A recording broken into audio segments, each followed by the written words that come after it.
একদিকে মা ছেলে, অন্যদিকে বাবা ছেলে। একদিকে বিজেপি সাংসদ ও কেন্দ্রীয় জাহাজ প্রতিমন্ত্রী শান্তনু ঠাকুর ও তার বাবা মঞ্জুল কৃষ্ণ ঠাকুর, আরেকদিকে শান্তনু ঠাকুরের নিজের ভাই বিজেপি বিধায়ক সুব্রত ঠাকুর ও তার মা।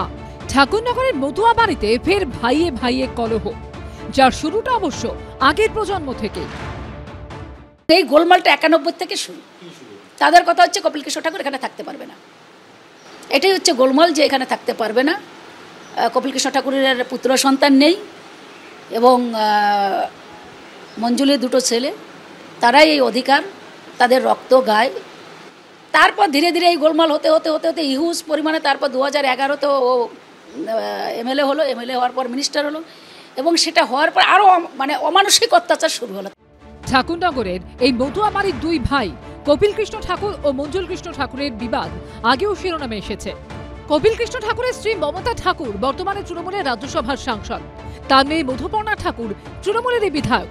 অন্যদিকে মঞ্জুল কৃষ্ণ ঠাকুরের বড় ছেলে সুব্রত ঠাকুর বিজেপির বিধায়ক ও ছোট ছেলে শান্তনু ঠাকুর বিজেপির সাংসদ ও কেন্দ্রীয় জাহাজ প্রতিমন্ত্রী। মঞ্জুল কৃষ্ণ নিজেও একসময় তৃণমূল সরকারের উদ্বাস্তু পুনর্বাসন মন্ত্রী ছিলেন, পরে যোগ দেন বিজেপিতে। মঞ্জুল কৃষ্ণ ঠাকুরেরই দুই ছেলে সুব্রত ও শান্তনু, তাদের মধ্যে হঠাৎ বিবাদই এখন শিরোনামে। আর এই প্রেক্ষাপটে মা ছবিরানী ঠাকুর যখন বড় ছেলে সুব্রতর হয়ে সওয়াল করছেন, তখন বাবা মঞ্জুল কৃষ্ণ ঠাকুর ব্যাট ধরেছেন ছোট ছেলে শান্তনুর হয়ে। আমার দেয়ালে পিঠ থেকে গেছে, আমি তার কাছে ছুটে গিয়ে বলেছি, অধিকার কি দুই ভাইয়ের সমান আছে? মতুয়া মহাসংঘের সমান অধিকার থাকবে। ঠাকুর বাড়িতে যে গন্ডগোল, এর কোনো মানেই হয় না। সিএ ক্যাম্প ও ধর্মীয় সার্টিফিকেট দেওয়ার কাজ আমার ছোট ছেলে শান্তনু ঠাকুর আমার অনুমতিতেই নাটমন্দিরে করছে। আমার ওয়াইফ ছবিরানী ঠাকুর এবং সুব্রত ঠাকুর যে মিথ্যা অভিযোগগুলো শান্তনুর নামে করছে, এ একদম ভিত্তিহীন। 2011 তৃণমূলের টিকিটে জিতে মতুয়া মহাসংঘের প্রধান বীণাপানি দেবীর ছোট ছেলে মঞ্জুল কৃষ্ণ ঠাকুর উদ্বাস্তু পুনর্বাসন মন্ত্রী হন। পরে বীণাপানি দেবীর বড় ছেলে কপিল কৃষ্ণকে সাংসদ করে মতুয়া ভোট ব্যাংকে আরো বেশি করে নিজেদের দিকে টানার চেষ্টা করে তৃণমূল। কপিল কৃষ্ণের অকাল মৃত্যুর পর তার বনগাঁ লোকসভা কেন্দ্রে কে প্রার্থী হবেন এই নিয়ে বিরোধের জেরে মঞ্জুল কৃষ্ণ তৃণমূল ছেড়ে বিজেপিতে যোগ দেন।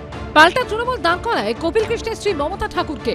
জেঠিমার কাছে পরাজিত হন বিজেপি প্রার্থী মঞ্জুল কৃষ্ণ ঠাকুরের ছেলে সুব্রত ঠাকুর। কার দখলে থাকবে বড়মা প্রয়াত বীণাপানি দেবীর ঘর? গত লোকসভা ভোটের মুখে তা নিয়ে তপ্ত হয়ে উঠেছিল ঠাকুরনগরের মতুয়া ঠাকুর বাড়ি। একদিকে বনগাঁর বিজেপি সাংসদ ও কেন্দ্রীয় মন্ত্রী শান্তনু ঠাকুর, অন্যদিকে মতুয়া বাড়িরই অপর সদস্য তৃণমূলের রাজ্যসভার সাংসদ মমতা ঠাকুর। সংঘাত গড়িয়েছিল অনশন পর্যন্ত। বীণাপানি দেবীর ঘরের দখল ছেড়ে দেওয়ার দাবিতে নিজেরই কাকার ছেলে শান্তনু ঠাকুরের বিরুদ্ধে অনশনে বসেছিলেন মমতা ঠাকুরের মেয়ে মধুপর্ণা ঠাকুর।